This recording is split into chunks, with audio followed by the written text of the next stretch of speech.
खुलुमबाय स्टुडिअ दं आङो राकेश रामसि आरो बे समाव आसामनि केबिनेट मन्त्रि बिथां उरखावगोरा ब्रह्म बे उरखावगोरा ब्रह्मनि मोनसे समाजारि बिजोङाव फोसावनाय मोनसे पोस्ट जाय पोस्टनि गेजेरजों रोखा रोखा बिथाङा फोरमायथिना होदों जे बे समाव बर' अबर' आरो बे समाव सरकार खुंथायाव थानाय बिपिएफ राजखान्थि हान्जा बे बिपिएफ राजखान्थि हान्जा बे हान्जाखौ गाज्रि मोननानै आरो बिपिएफ राजखान्थि हान्जा आरो बर' हारिखौ गाज्रि मोननानै बै समाव बर' अबर' मोनसे थासारि सोमजिदोंमोन। नोंथांमोना बे बाथ्राखौ बयबो मिथिगौ जे मोनसे समाव बर' अबर'जों मोनसे थासारि सोमजिखांदोंमोन बिटिआर ओनसोलाव आरो बे बाथ्राखौ लानानै बिथां केबिनेट मन्त्रि उरखावगोरा ब्रह्मआ समाजारि बिजोङाव मोनसे पोस्ट होदों जाय पोस्टनि गेजेरजों बिथाङा रोखा फोरमायदों जे बै समाव बर' हारिफोरा बा बर'फोरा बै समाव अना बर'खौ बिथांमोननि मोनथायनिफ्राय बिथांमोननि थार मोनथाय आरो लोगोसेनो बिथांमोनखौ गादबनानै थायाखैमोन थामहिनबा दोनाखैमोन बे मोनसे फोरमान होनानै बाथ्रा बुंथिदों बिथां आसामनि केबिनेट मन्त्रि उरखावगोरा ब्रह्म बिथाङा बिथांनि पस्टनिफ्राय रोखा जायो दि मोनसे समाव बिटिसिआव खुंथाय गोहोआव दंमोन बिपिएफ राजखान्थि हान्जा आरो बे बिपिएफ राजखान्थि हान्जा थानायनि समावनो बा दैदेननाय समावनो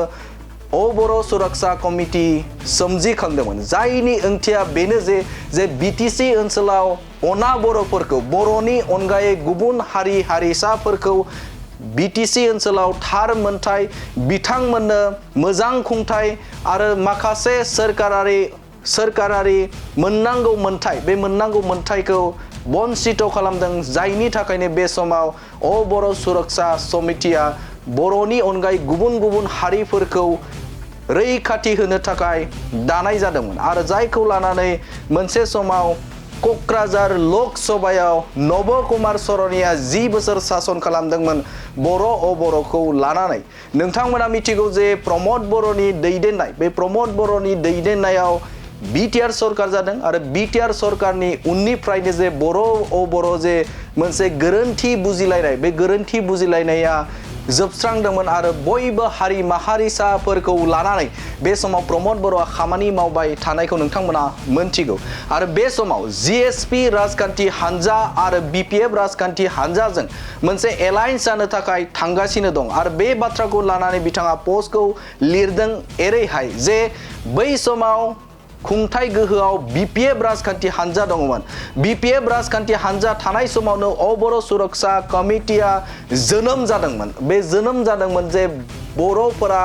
अना बर'फोरखौ नेवसियो गादबो होननानै बै समाव जोनोम जादोंमोन नाथाय दिनै अबर' थामहिनबा जिएसपि राजखान्थि हान्जाया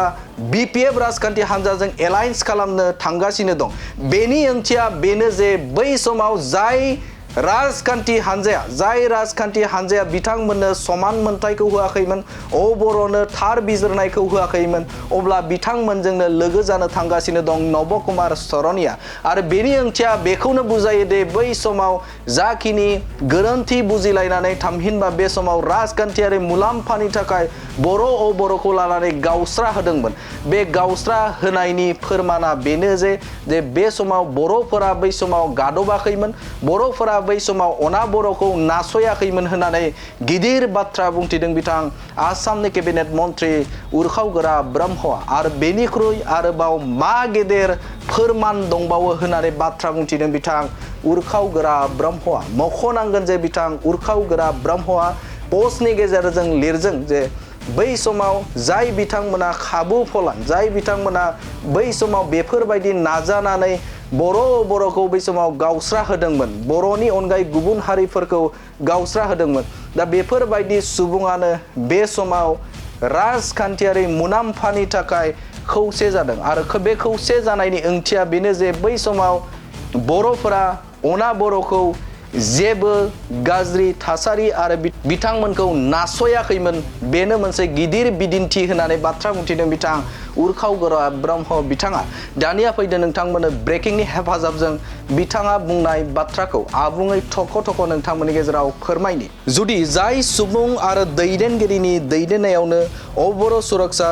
समितिनि दैदेननायाव जोनोम जादोंमोन, जायनि खुंथायनि समाव बर'फोरा बर'खौ नासयदोंमोन आरो सोबख'दोंमोन होननानै बर' जोनोम जादोंमोन, दिनै बै खुंगिरिजों राजखान्थियारि गोरोबथा जानो थांगासिनो दं, अब्ला जों बुंनो हायोदि बर'फोरा बै समाव जायखिजाया समावनो बर'खौ सोबख'आखै एबा नासयाखैमोन। गोजोन आरो फोथायथिनि बड'लेण्डनि बिदिन्थिया बेनिख्रुइ देरसिन आरो मा जानो हागौ? बर'फोरखौ बै समाव बर' अना बर' होननानै बोखावनाय गोनांथि गैयैया दिनै फोरमान जाबाय। थारैनो बिथाङा फोरमायथिदों जे बे समाव बिथां आसामनि केबिनेट मन्त्रि उरखावगोरा ब्रह्मआ रोखा बाथ्रा बुंथिदों जे जाय समाव सरकार दंमोन, पावाराव दंमोन आरो बे पावाराव थानाय समावनो बै समाव बिथांमोनखौ बा बर'नि अनगायै गुबुन हारिफोरखौ नासयदों, नाख्रेबदों, गादबदों होननानै बर' सुरक्षा कमिटि दादों। बे दानाय सुबुंफोरा थामहिनबा जिएसपि राजखान्थि हानजाया बे समाव बिपिएफ राजखान्थि हानजाजों बे समाव एलायन्स जादों। एलायन्स जादोंब्ला अब्ला बै समाव बिपिएफ राजखान्थि हानजायानो बिथांमोनखौ नासयदों आरो बे नासयदोंब्ला अब्ला बिथांमोनजों फिन आरोबाव गोरोबनायनि ओंथिया बेनो जे बेखौनो बुजायो जे बै समाव बेफोरबायदि नासयनायबो जायाखै, बर' हारिया बिथांमोनखौ गादबनायबो जायाखै होननानै बे बाथ्रायानो फोरमान होनानै बाथ्रा बुंथिदों बिथां उरखावगोरा ब्रह्म बिथाङा।